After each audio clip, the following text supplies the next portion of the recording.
desterrar a amargura, a ira, a indignação, a gritaria e a calúnia e a malícia do nosso coração.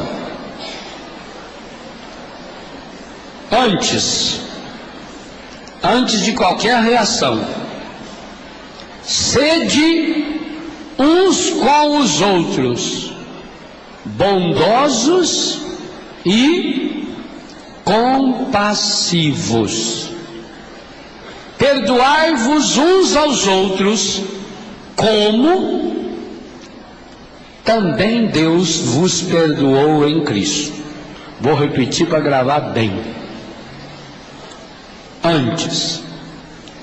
Antes de qualquer coisa, sede uns com os outros, bondosos e compassivos. Perdoai-vos uns aos outros, como, igual, também Deus vos perdoou em Cristo. Palavra do Senhor. Meus irmãos e minhas irmãs, aqui nós temos, nesse versículo, o grande mecanismo espiritual para a cura dos traumas. Observe que o texto é uma narrativa imperativa. Já falei de imperativo aqui, mas é bom recordar rapidamente. O que é o imperativo? Imperativo é uma ordem absoluta. Por isso que o imperativo é um verbo que não se conjuga, o tempo do imperativo. Quem conjuga o verbo amar no imperativo? Eu, no imperativo, não existe. Não existe nem eu. No imperativo não existe tu. No imperativo não existe nós. No imperativo só existe vós. É alguém que manda a você, a mim. Quando você, numa frase, ver o verbo na segunda pessoa do plural, vós, e não tiver o S no final, você já sabe, imperativo. O imperativo não aceita S nem no fim dele, porque é uma ordem dada que personaliza-se. É para você que leu, é para você que ouviu. Ela individualiza de um modo absoluto. O imperativo não aceita contestação, porque o nome está relacionado à figura do imperador. O imperador tem poder de vida e de morte sobre uma pessoa. A história, quando teve imperadores, nós sabemos os estragos que fizeram. No império ninguém discute nada. O imperador é alguém que manda. Você não quer saber se o que ele mandou é correto ou não é correto. Não se discute. O imperativo não se discute. E é interessante que quando se trata dessas áreas, Jesus era o homem da condição.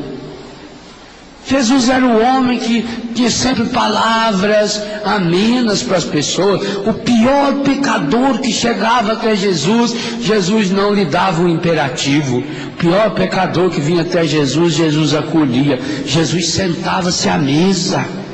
Jesus ia comer na casa deles. Que coisa espetacular. Você pensa bem, Mateus, Zaqueu, Marta, Maria, Lázaro, Simão, quantos casos? Acho que a coisa que mais conta de Jesus é que ele ia na casa dos outros, comer, sentar-se à mesa, principalmente quem não prestava. E é por isso que ele ia também, não é porque ele ia não é porque ele tinha fome, não. Jesus com fome é só estender a mão assim para o Pai e soltava um manazinho ali para ele. Já pensou? Ele ia na casa das pessoas para mostrar duas coisas. Primeiro, para a pessoa: eu aceito você, do jeito que você é. É o passo que nós temos de manhã. Eu acolho você, eu amo você, eu quero cuidar de você. A segunda coisa, por que Jesus fazia isso? Para que as outras pessoas vissem. Jesus fazia questão, tanto que ele ia de dia, senão ele iria à noite escondido, marcava uma horinha, pedia para o segurança arrumar um carro com vidro fumé, uma carroça, um camelo com película, pronto. Com aquele jacazão do lado assim, estava dentro, ninguém via, levava ele lá, pronto. Ele ia de dia, que é para os outros verem. Então, Jesus, além de curar a pessoa, de reafirmar para a pessoa o seu valor, Jesus fazia com que a pessoa fosse aceita, porque aí todo mundo pensou, uai, se ele vai na casa dela, o inconsciente trabalhava a favor. Então os pecadores Jesus acolhia, tinha palavra bonita. Por que será que Jesus nunca fez nenhuma pergunta sobre o passado de ninguém? Durante muito tempo isso ficou entrando na minha cabeça, eu ficava questionando, e me dava muita alegria. Jesus não pergunta sobre o passado, por isso que a gente tem que bisbilhotar o passado de ninguém. Mas o ser humano no pecado, ele é especialista em bisbilhotar o passado, querer saber as coisas dos outros. O rapaz começa a namorar uma moça, a moça começa a namorar um rapaz, a primeira coisa que faz é querer saber quantas moças já namorou. E quando descobre que já namorou aquela fulana, briga. Mas por que você namorou ela? Porque eu não conhecia você, sua anta. Se eu conhecesse, eu estaria com ela até hoje. Aí já começa um clima de desamor, de ofensa. E quer ficar preso ao passado. Isso é uma bobagem. Jesus nunca perguntou. No entanto, quando se trata de traumas interiores, quando se trata de relacionamento, Jesus vai usar sempre o imperativo. Não só Jesus, Paulo e Pedro também, João também. Significa você não tem escolha. Esse é o único caminho. Pois eu digo a você, nesse versículo nós temos o único caminho, e é um caminho tríplice. O único caminho para a cura dos traumas está aí, nesse versículo. Por isso você rabisca esse versículo, pega uma caneta vermelha ou a cor de abóbora amarelinha e enche de estrelinha em volta assim, ó. Faz uma decoração em volta, desenha uma florzinha em volta, para você fixar isso no seu coração. Esse é o único caminho da cura dos traumas, não tem outro. 3 ordens. Começa lá na primeira ordem. Imperativa. Sede uns com os outros. Sede. Tem S no final? Se não tem S, imperativo. Se não tem S e nem for vontade de beber água, vontade de beber água também é sede, mas aí não é verbo. Sede, imperativo. Uns com os outros, 2 coisas. Quais as 2 coisas? Bondosos e compassivos. Eu disse que aqui tem os 3 únicos remédios para a cura dos traumas. Olha o que eu estou afirmando, hein, gente? Os 3 únicos, não tem outro. Se você isolar esses 3 que estão aí, esqueça, vai morrer com o seu trauma. E alguns vão morrer bem antes da hora. Mas o pior é que antes de morrer ainda vai atazanar muita gente. Isso que é o triste da pessoa com trauma. A pessoa com trauma, além de ela sofrer, ela é um poço de sofrimento para os outros. Por isso que tem gente que é insuportável, que não aguenta a pessoa. Eu tenho até dó dessas pessoas. Eu como vou fazer? Eu não aguento mesmo. Aquilo vai irritando, e a pessoa tem que ficar falando na cabeça da gente. Como é triste. Eu não consigo viver com uma pessoa, por exemplo, pessimista. Eu não consigo viver com uma pessoa que só sabe fazer reclamar da vida. Que eu vou viver com uma pessoa dela? Com tantos problemas que nós temos dos outros para resolver. Agora eu aguento uma pessoa que fica, fala. Eu tenho dó de certos maridos, viu? A gente conhece umas mulheres aí que, misericórdia! A senhora é muito chata. Que é isso? Pare de reclamar. A gente chega de serviço cansado. Agora, pior, ou como diz a Camila, mais pior, é homem pessimista e negativista. Nossa! Homem pessimista, homem negativista, e Deus o livre e guarde, homem fofoqueiro. A fofoca é própria das mulheres, não? Não, eu estou falando a fofoquinha, que é a fofoca assim que não fala mal de ninguém, entendeu? Por isso que as mulheres, quando vão no banheiro, levam uma junto. A partilha da vida alheia. Mas o homem fofoqueiro, misericórdia, é terrível. Aqui nós temos os 3 únicos caminhos para a cura dos traumas. Único. Primeiro, o que mandou fazer aí? Imperativo, não é sugestão. Sede bondosos. O que é ser bondoso? O que é ser bondoso? O que é ser bom? Tem gente que pensa, ser bom é fazer uma caridade para o outro. Isso é filantropia. Ou caridade, mas não é bondade.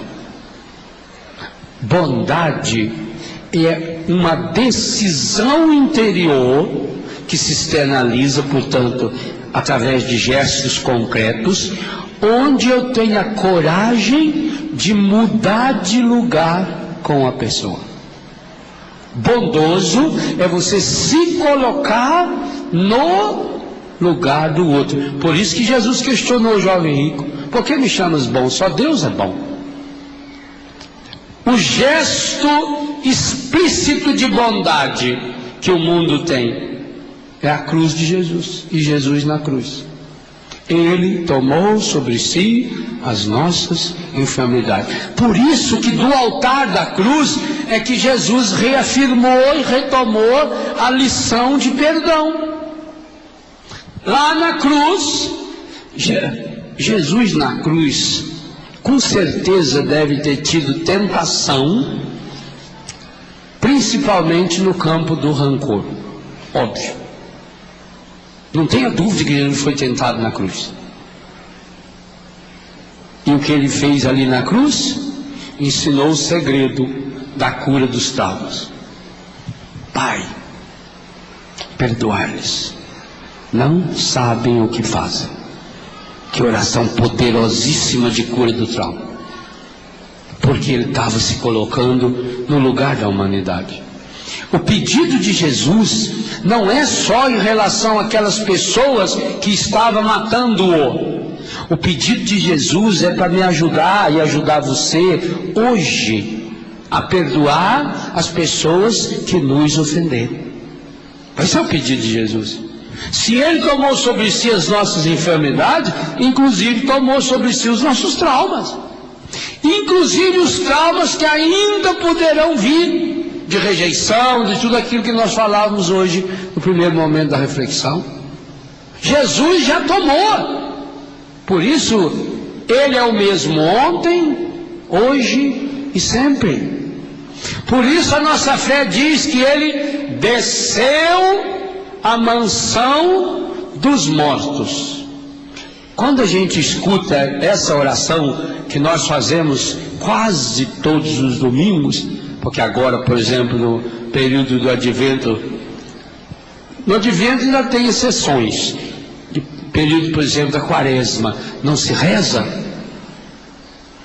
Ou creio em Deus Pai, quando nós rezamos o credo, nós até talvez imaginemos Jesus descendo à mansão dos mortos, lá no inferno. Há uma visão linda no sábado santo, a oração da manhã, na vigília que os religiosos rezam, uma beleza de oração, contando a chegada de Jesus ao inferno. Ele foi lá. Mas essa certeza da fé não significa só aquilo que Jesus fez o dia que ele morreu e foi sepultado. Significa que Jesus pode fazer isso hoje, comigo e com você. Quando nós acolhemos Jesus na Eucaristia, ele também desce à mansão dos mortos que está aqui dentro. Nós temos uma mansão dos mortos aqui dentro. Por isso esse novo livro, A Cura dos Traumas da Morte. Nós temos uma mansão aqui dentro. Jesus desceu aos infernos. Nós cultivamos infernos aqui dentro. Há um capítulo nesse livro que realmente ficou uma beleza, a capa e o conteúdo, graças a Deus. Eu fiquei entusiasmadíssimo com o trabalho que a editora fez. É um trabalho de fato nobre, ficou um livro nobre, um livro fácil de ler, um livro bonito, agradável, né? Realmente ficou, estou falando da parte técnica, ficou muito bom. E o conteúdo, se eu escrevi a partir das reflexões, a partir de pregação que eu fiz aqui também, é porque eu acredito de fato nisso. Essa cura dos traumas da morte não é só para as mortes físicas de pessoas que já deixaram esse mundo, mas é aquilo que está morto dentro de nós. O inferno, quando eu falo aqui em criar céu, em deixar rastros de Deus por onde a gente passa, temos que começar aqui dentro, criar céu aqui dentro. Aonde? Aonde encontram-se os meus infernos. Quantos, gente, que vive um inferno interior? O que tem aqui dentro é só o que não presta, só vem imagem negativa. A pessoa torna-se pessimista, torna-se um sentimento de vítima. A pessoa só tem malícia, só tem maldade. Olha as palavras de antes, o versículo 29 a 31. A pessoa só tem malícia, a pessoa só tem maldade, a pessoa só pensa que vai dar errado e aí já se prepara para dar errado. Isso é inferno que tem dentro de você. Você tem que deixar Jesus descer aos seus infernos. Aliás, ninguém vai para aquele inferno que está lá, sei aonde, né? E também eu não quero saber, não quero endereço, quem souber não me conta, eu não quero ir lá de jeito nenhum. Ninguém vai para aquele inferno se não cultivar o inferno dentro de si. Se não tiver sintonia, tem que aprender o idioma primeiro. Quando você vai para um país estranho, você tem que aprender o idioma. Para você ir para o inferno, você precisa aprender o idioma do inferno. E alguns de vocês já estão dando aula. Já está fluentemente falando o idioma do demônio. Quem aí fala o idioma do demônio? Não levanta a mão, não é bom. A pessoa fala. Não pensa que o idioma do demônio é a pessoa que fala. Pessoa que faz careta, faz coisa. Não, isso é passageiro. O idioma do demônio é ódio, raiva, briga, impureza. É isso, meu filho. Quantos de nós já sabemos falar bem? Alguns já falamos uma frasezinha inteira, né? E quantos já estão dando aula? Tem mãe aí que já é professora do idioma para os filhos. Você passa na casa dela, você escuta ela dando aula. E ela dá aula com entusiasmo. A berra. Vai para o quinto dos infernos, xinga e grita e berra, esperneia. Tudo bem, professora? Como vai? Alguns já é mestrada. Mergulhei em inferno.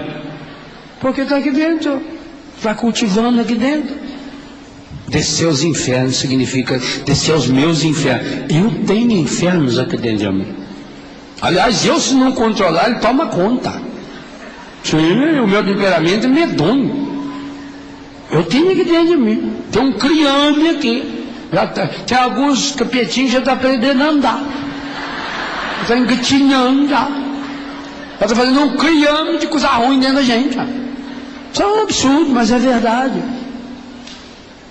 Então, deixar Jesus entrar à mansão dos mortos, deixar Jesus descer aos nossos infernos, aonde nós matamos e largamos mortos aqui dentro. Por que Jesus aquele dia falou para o rapaz: deixe que os mortos se encarreguem dos mortos? Será que Jesus era insensível? O rapaz com o pai morto na casa dele? O Evangelho não conta, mas pela reação de Jesus, e eu descobri, e se tiver algum exegeta aí que vai estudar, que vai descobrir uma coisa que eu. Que é impossível estar errado nessa história. E se eu estiver errado, eu quero que ele me convença. O Evangelho não fala, mas já fazia 2 meses e meio que o homem tinha morrido. E ele não tinha enterrado ainda. Está fazendo, por isso Jesus falou: deixa o morto encarregar de morto, velho. Quer dizer que lá já está fedendo. Mas também significa que nós precisamos eliminar e deixar que a graça de Deus enterre os mortos que nós carregamos aqui dentro. Todos nós aqui carregamos um monte de mortos. No livro você vai percebendo isso. A nossa vida é muito interessante. Quando uma criança na escola, a mãe fala assim: desenhe uma árvore com a sua família. É uma árvore enorme. Ela põe assim: papai, mamãe, o meu irmãozinho fulano, cicrano, meu tio, minha tia, vovô, vovó, vovô e vovó do outro lado do galho do pai. É tudo vivo. Às vezes até não é muito incomum a bisa, o bisa, meu bisavô está vivo, minha bisavó está vivo. Então eu tenho uma gaiada que é uma beleza. Aí a gente vai crescendo. Hoje, faça o desenho de novo. A bisa já.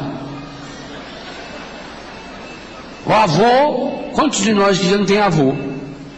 Faz o teste, levanta a mão quem não tem avô mais. Aí. Avó, levanta a mão. A maioria tem mais vô e vó. Vô e vó estão em extinção. Por isso, um conselho a você que é vô e vó: tá chegando a hora. Você está chegando ali, já pertinho. Você já virou o cabo da Boa Esperança. Aproveita. Leia o livro A Cura dos Traumas de Morte.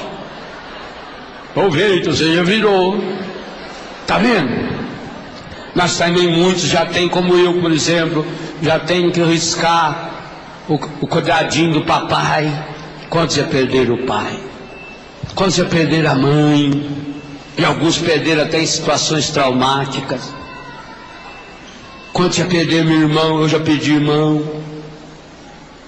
Tio, eu não tenho do lado da mamãe, mas nenhum tio. Foram todos. Lembrava de todos eles, visitava a casa deles. A gente que morou na roça só tem lembrança boa de tio e de tia. Porque os tios da roça é igualzinho pai e mãe. Eles gostam da gente igualzinho. Isso é uma beleza, cuidava da gente. A gente chegava na casa deles, era de dentro de casa, comia, ia dormir na casa do tio sempre. Não tem nenhum. Vai arriscando. Depois tem que começar a arriscar. Professor, alguns amigos da gente já se foram.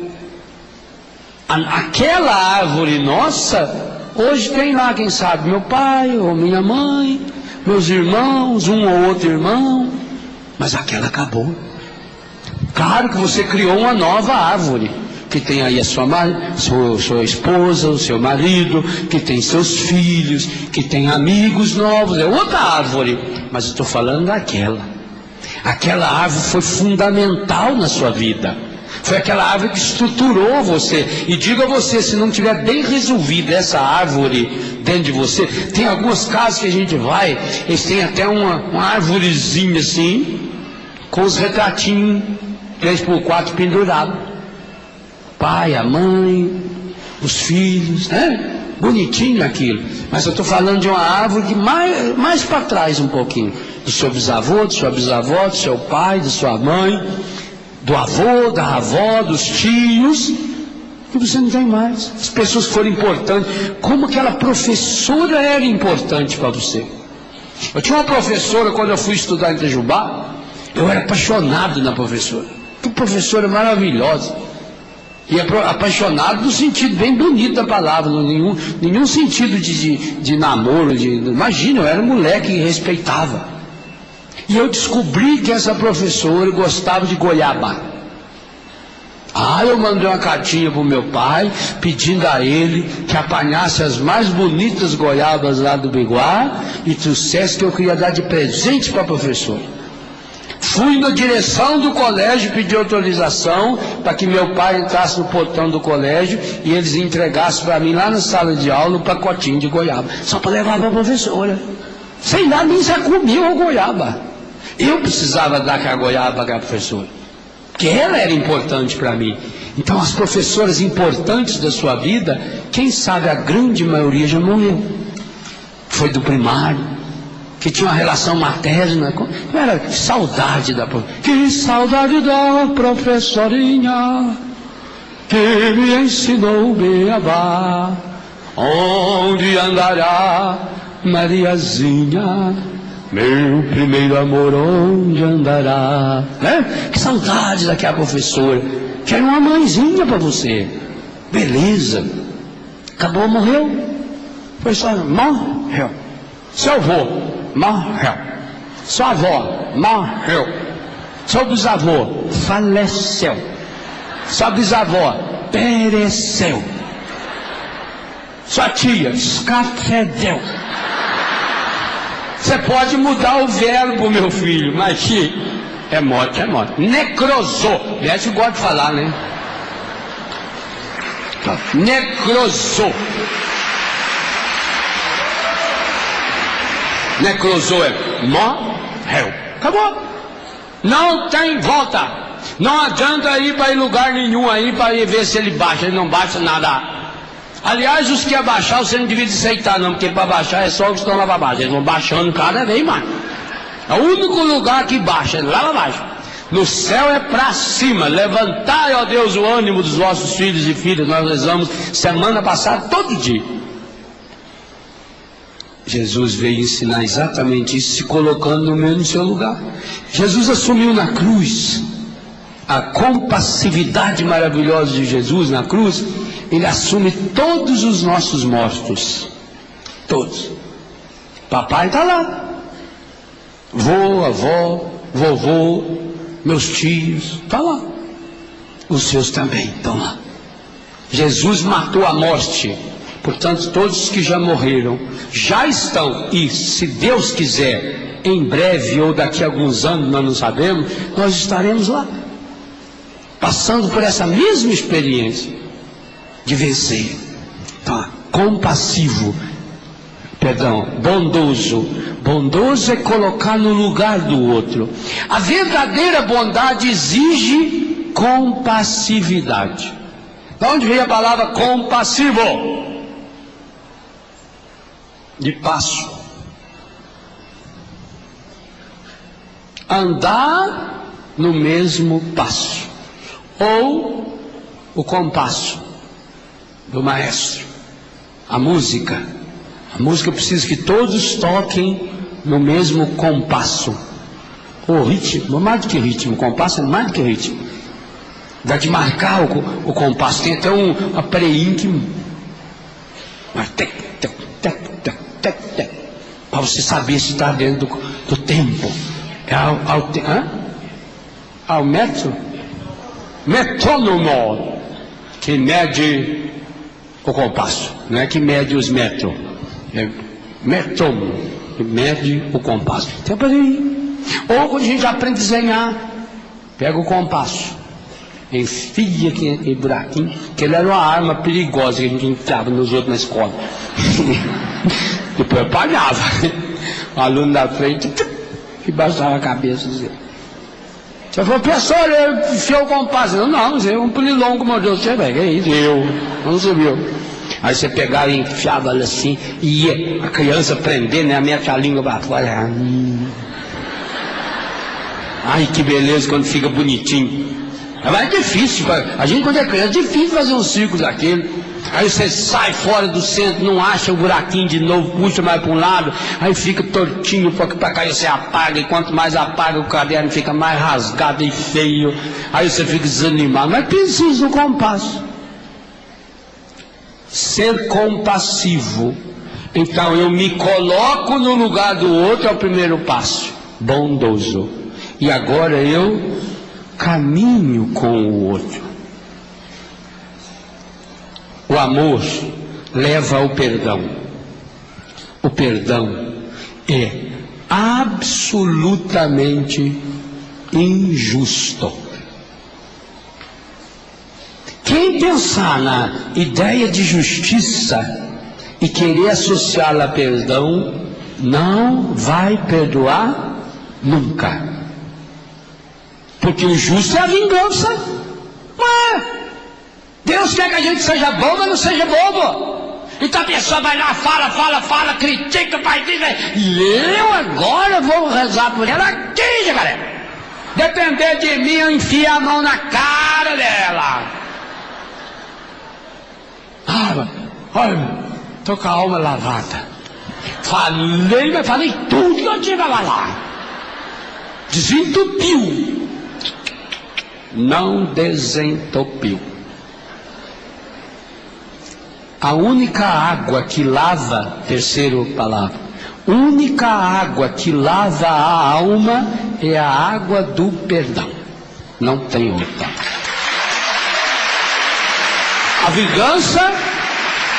A vingança pode ser aparentemente justa. Talvez até de fato a vingança seja um anestésico naquela hora. De fato você se sente melhor na hora, mas é aquela história do barato que sai caro. Aliás, sai caríssimo, porque você vai ficar o resto da vida pagando. E pior, há casos em que você vai precisar de mais uma temporada no inferno, a eternidade toda para pagar. Sim, porque veja o que eu falei ontem e retomei rapidamente hoje de manhã. Se os traumas são 99% dos nossos pecados são causados pelos nossos traumas, depois que se estabeleceu o pecado, é pecado. E quem morre em pecado mortal, desce depois da morte. Está lá na palavra, está no catecismo. Eu não tenho dúvida que tem muita gente que está no inferno por causa de traumas. Mas nem Deus pode perdoar uma pessoa se ela não decidisse perdoar. Por isso que eu fiz a reflexão da aceitação na primeira parte da manhã. Perdoai-vos mutuamente. Como? Por isso eu estou citando e voltando na questão da cruz de Jesus. Pois está aí. Como Deus vos perdoou em Cristo Jesus. O modelo de perdão está lá. E continuará lá para mim e para você por toda a eternidade. Perdão é injusto. Justiça nessa hora é você fazer a pessoa repor as coisas. Porque o senso de justiça diz isso. Se eu roubei o casaco desse menino, justo que eu devolva o casaco. Ótimo, se eu for adulto, não é? Se for realmente eu roubei, é dele. Ótimo, justiça. Mas o que adianta eu querer aplicar esse critério da justiça, por exemplo, ao meu pai? Papai já está no céu. Ou meu avô. Eu morei com meu avô e com a minha avó, muitas vezes eles devem ter falado, eu não me lembro, graças a Deus, mas eles devem ter falado uma palavra que tem me machucado. E aí eu guardei essa porcaria lá dentro. Como é que eu vou agora dar o perdão para o meu avô? Você já está no céu. Como é que eu vou perdoar a minha avó? Já faleceu? Ou perdoar uma pessoa que nunca mais eu vi? 90% das pessoas com as quais você relaciona, você conheceu nos últimos 5 anos. Eu tenho colega de escola do primário que eu nunca vi na minha vida. Talvez até eles me veem hoje por causa da televisão, e a maior parte era católica, e com certeza muitos deles continuam fiéis aí à igreja, à Canção Nova, mas eu não sei quem é. Se eu vi, não sei. Desapareceu, a pessoa mudou. Então como é que eu vou atrás dessa pessoa? Gente, nós não podemos cair nessa imbecilidade. Tem gente que pensa, não, para perdoar, para você falar para a pessoa. A maior parte dos casos ele não consegue falar. Ou porque a pessoa já morreu, e é meio difícil você falar com o defunto. Aliás, é pecado mortal falar com o defunto. Você pode falar, conversar com ele no campo espiritual, para o bem que ele pode fazer, mas mais nada. Ele não tem como falar com você. Você pode falar com o defunto, ele não tem como falar. Está explícito isso aí no livro. Então a pessoa já morreu. Ou a pessoa viajou, foi embora. Quando a gente vai para esses outros países pregar, gente que está lá há 20, 30 anos, nunca mais voltou ao país. A gente foi embora. Como é que eu vou falar com essa pessoa? Vou sair procurando essa pessoa, feito uma besta nesse mundo, investigar a pessoa, e aí fiquei instigando e aumentando o trauma e aumentando a raiva dentro de mim? Isso é uma bobagem, isso é uma imbecilidade. Não tem como. Ou tem pessoa que mesmo morando no apartamento do lado, a pessoa não tem a mesma fé que eu tenho, a pessoa não tem a mesma experiência que eu tenho, e a pessoa não me suporta e não quer ter relação nenhuma de amizade comigo. Aí o que eu vou fazer? Você vai perdoá-la. Mas ela não quer. Ótimo, aqui vem uma coisa espetacular, o segredo maravilhoso que Jesus revelou, que nos ensinou e que aí o imperativo manda a gente copiar. O perdão não depende do outro. Porque o perdão, em primeiro lugar, é uma pomada para você. O perdão, em primeiro lugar, beneficia quem dá e não tanto quem recebe. Mas isso não é injusto? Não, isso não é injusto, isso é santo, sabe por quê? A ofensa que o outro fez é uma coisa, o efeito da ofensa do outro em mim é outra. E o que causou o trauma não foi a ofensa que o outro fez, mas foi o que eu deixei essa ofensa entrar aqui dentro, a machucadura que essa ofensa deixou no meu coração. Em primeiro lugar, o perdão cura a mim, cura o meu coração, porque a pessoa nem sabe talvez que ela me magoou, ela nem sabe que ela me ofendeu, ela nem sabe que ela me machucou. Às vezes a gente machuca as pessoas e as pessoas nos machucam inconscientemente. Nós não sabemos que machucamos a pessoa e machucamos a pessoa. Ela nem sabe que tem que pedir perdão para você. Então, em primeiro lugar, o perdão é uma pomada, é um remédio para o coração de quem foi ofendido, para o coração de quem foi machucado. A ferida primeira que tem que ser curada pelo perdão é a sua. Isso não é egoísmo, não. Isso é o primeiro grande passo. Ninguém dá o que não tem. É para você em primeiro lugar. A pessoa não merece ser perdoado, ótimo, perdoa. Porque você merece perdoar. Você não pode continuar com essa ferida interior. Alguns têm a ferida sangrando, gente. É uma chaga no coração. A pessoa não consegue perdoar, a pessoa não consegue amar. Por quê? Porque está lá aquela ferida. Aí não tem como perdoar, porque já morreu, não tem como.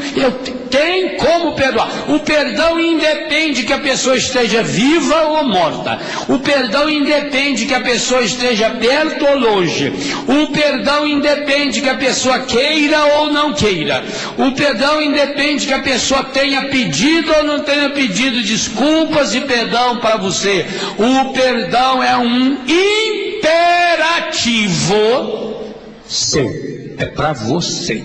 Você tem que decidir. Aí tem uma palavra importante que eu estou usando aqui já várias vezes.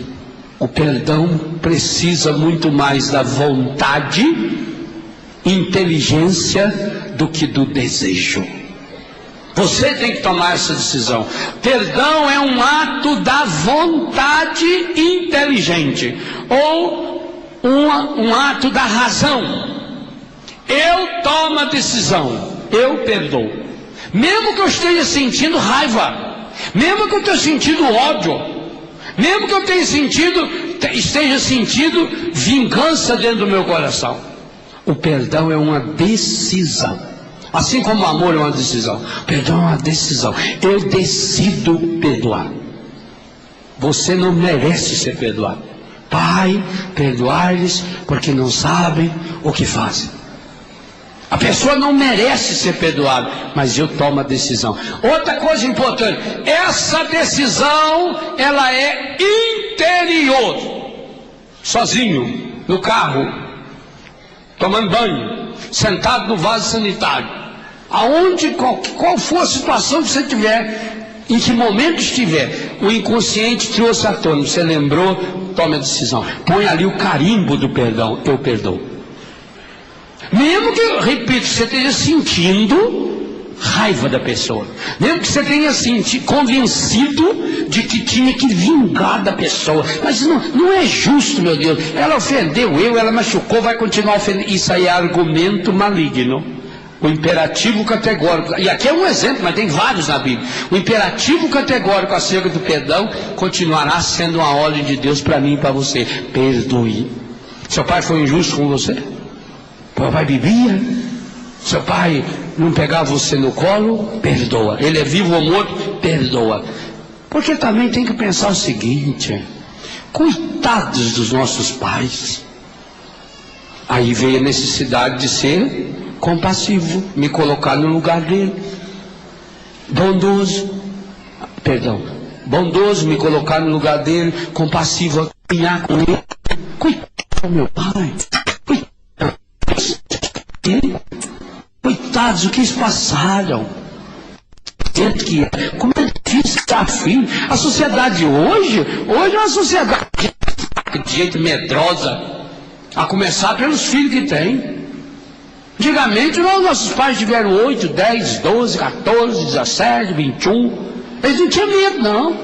Eles confiavam em Deus. Aquele número de filhos é confiança em Deus. Ele confiava em Deus, acreditava em Deus, que Deus ia ajudar.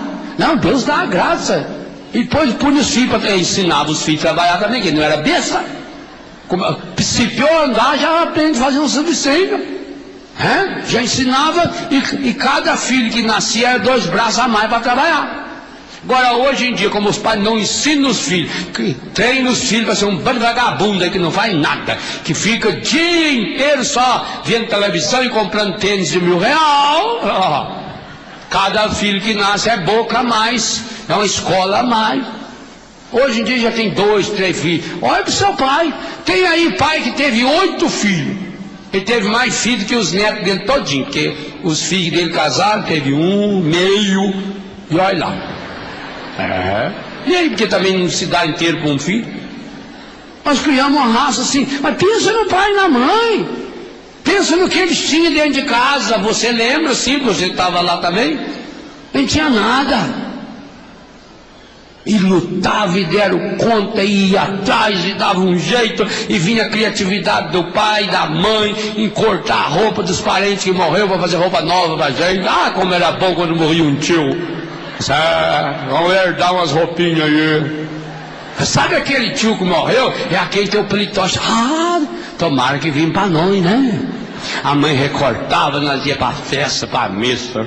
Podia ter um calorão danado, gente, de pelitope. É novo? E põe aquele paletó de lã, 40 graus ali. Não, tá meio fresquinho, né? O tempo virou só para mostrar o paletó novo. Novo nada, era do tio falecido. Ai, como era bom. Então pensa, o seu pai e sua mãe sofreram muito. Eu vou dizer uma coisa para você, quando a pessoa vem conversar comigo, eu nunca consegui entender até hoje como é que alguém tem trauma do pai e da mãe. A não ser que tivesse sido um carrasco, que graças a Deus eu nunca conheci. Não entra. Para mim, a maior parte desses casos aí é frescura. É pessoa que não tem o que fazer.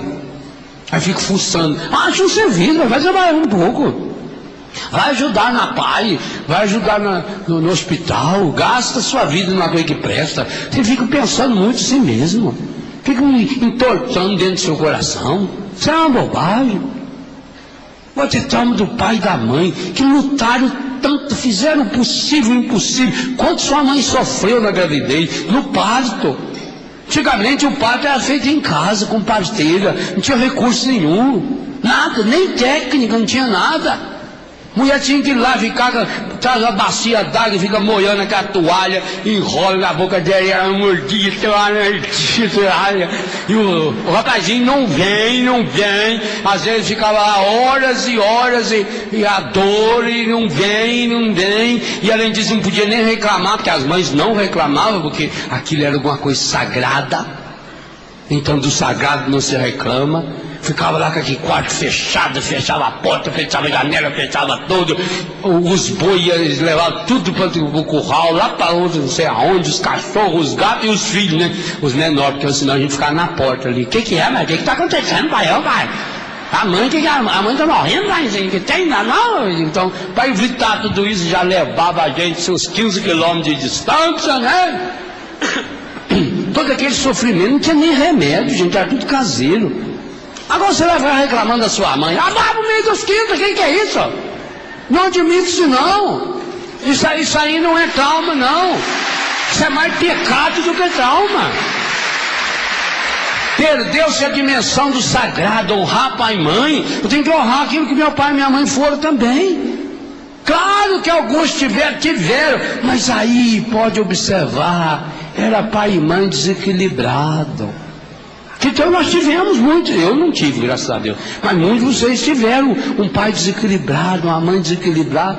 Era uma doença, eles também não sabiam disso, eles não conheciam nada disso, nem Ministério de Cura Interior não existia para ajudá-los, não tinha.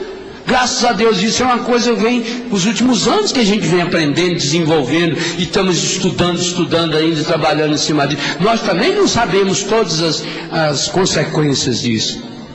Então, quando eu me torno bondoso, eu me coloco no lugar. Quando eu compassivo, eu tento andar ao passo do que andou papai e mamãe, ou as pessoas que me ofenderam, mesmo também vocês que são casados.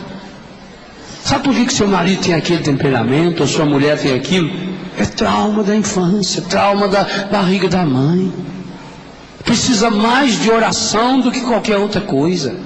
E você pode ajudar essa pessoa pela sua oração, mas também por uma palavra de incentivo, uma palavra que vire o disco da pessoa, que leve a pessoa a pensar diferente.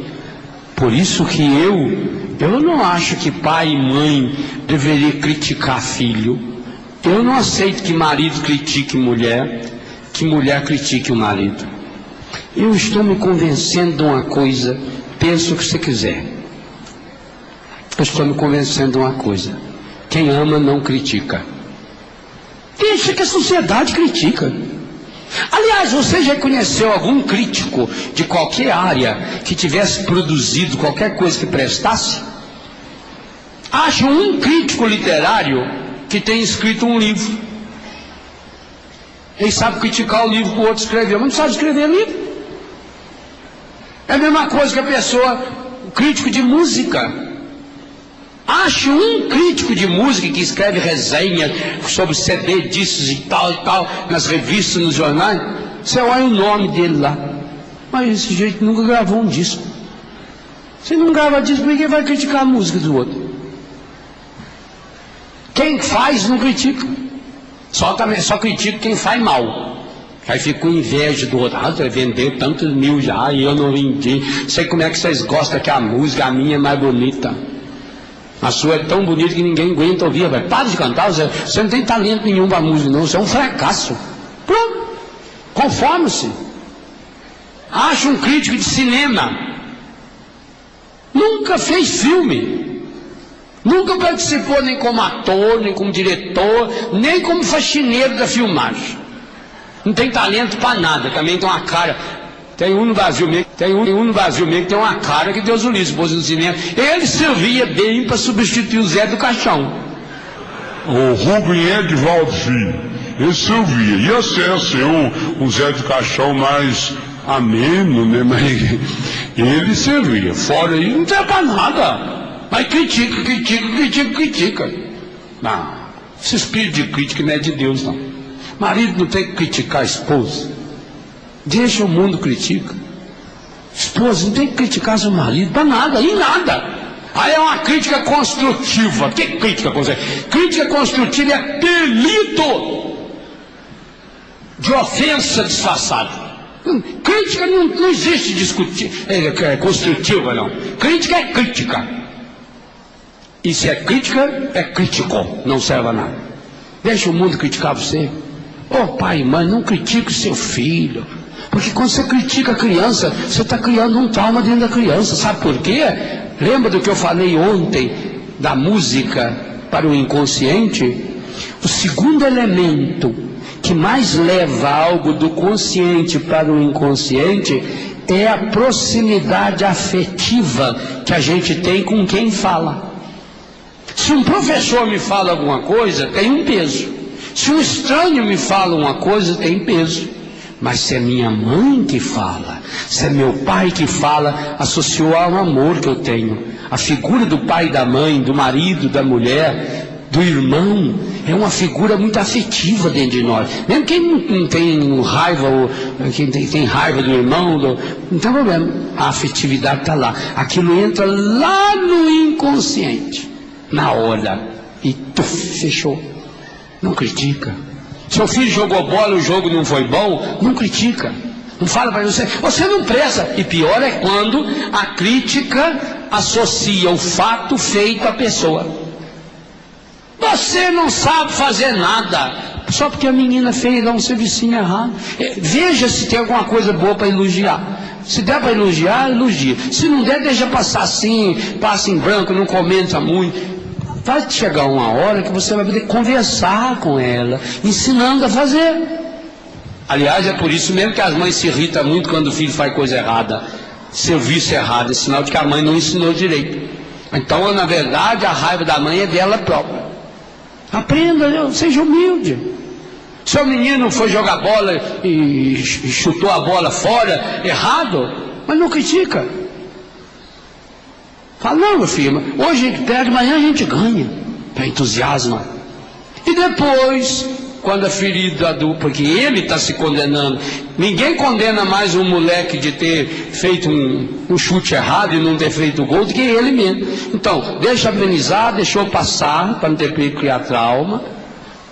Passado lá alguns dias, você vê, puxa assunto do gol. Se ele ri, por exemplo, faz uma piadinha, uma brincadeira, para ver se você está aquele dia com o pé torto.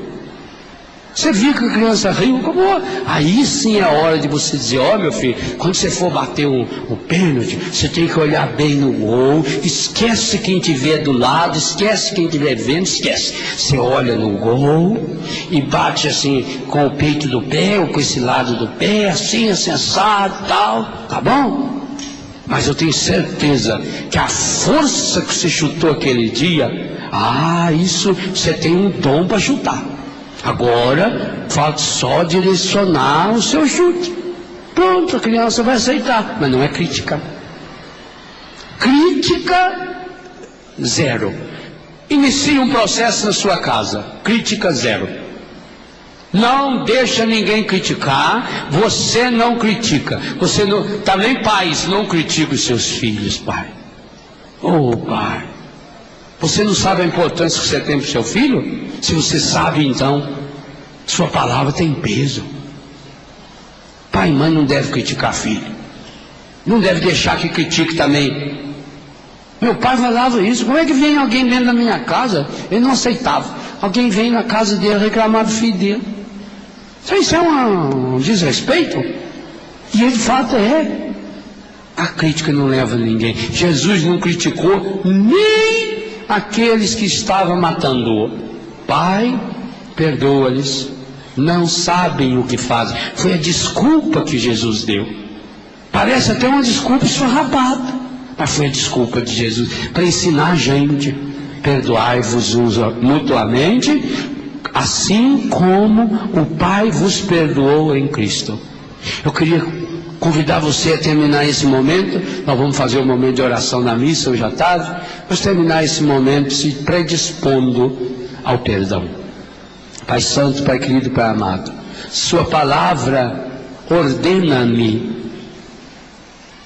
de modo imperativo que eu seja bondoso, compassivo e perdoe todos aqueles e todas aquelas e cada um daqueles, cada uma daquelas que me ofenderam, que me machucaram, que me prejudicaram, levando-me aos traumas de vida e de morte. Eu suplico ao Pai a força do Espírito Santo para vir ao encontro da minha fraqueza, ao encontro das minhas limitações nessa área. Pai Santo, é muito difícil perdoar. Muitas e muitas vezes, Pai, parece que perdoar é ser fraco, é aceitar a injustiça. Eu tenho muita dificuldade para perdoar, Pai, principalmente aquelas pessoas próximas a mim, que me ofenderam, me machucaram, meus pais, meus irmãos, meu marido, minha esposa, meus filhos. Para mim é muito difícil perdoar essas pessoas, porque eu até pensava, se fosse alguém estranho que fizesse isso, mas logo essa pessoa. Mas se fosse alguém estranho, de fato, não teria o mesmo peso. O que está machucando é pelo fato dessa pessoa ser próxima. O que machuca é de fato a intimidade com essa pessoa. Principalmente a intimidade que se estabeleceu no inconsciente. Pai Santo, Pai querido, Pai amado, ajuda-me a perdoar. Ensina-me a perdoar. Eu quero perdoar. Eu tomei a decisão de perdoar. Ajuda-me a perdoar. Ensina-me a perdoar. Vai imaginando a pessoa, principalmente aquelas que mais machucaram a sua alma. Eu preciso. Eu necessito perdoar. Na verdade, eu nem quero perdoar. Eu sinto que a pessoa não merece meu perdão. Mas a sua palavra não me oferece alternativa. Então eu decido. Declare o perdão. Aliás, fale com a voz, mede a voz. Tome a decisão de perdoar, fala. Eu perdoo. Eu não estou ouvindo, não. Isso, eu perdoo de todo o coração cada uma das pessoas que me ofenderam, cada pessoa que me machucou. Eu perdoo de coração as pessoas que me provocaram traumas inconscientes quando eu estava ainda na barriga da minha mãe, quando eu nasci, na minha infância, na minha adolescência, na minha juventude, na idade adulta. Eu perdoo. Eu tomo a decisão de perdoar. Eu perdoo essas pessoas que já morreram. Lembra agora dos falecidos? Eu perdoo de coração todo o mal que essa pessoa me fez. Eu perdoo.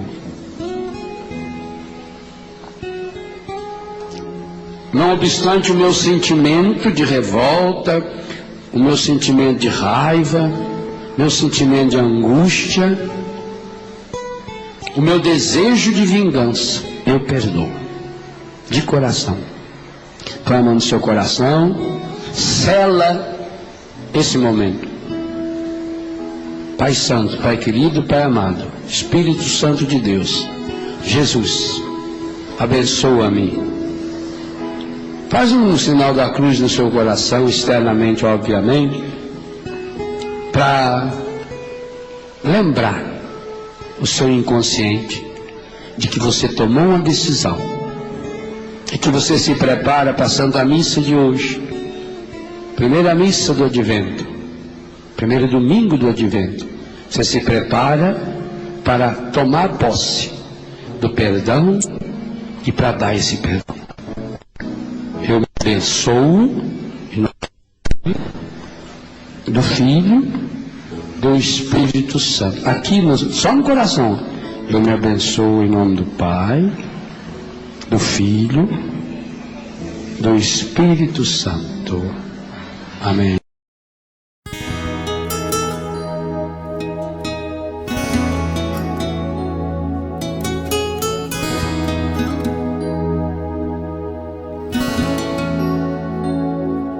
Thank you.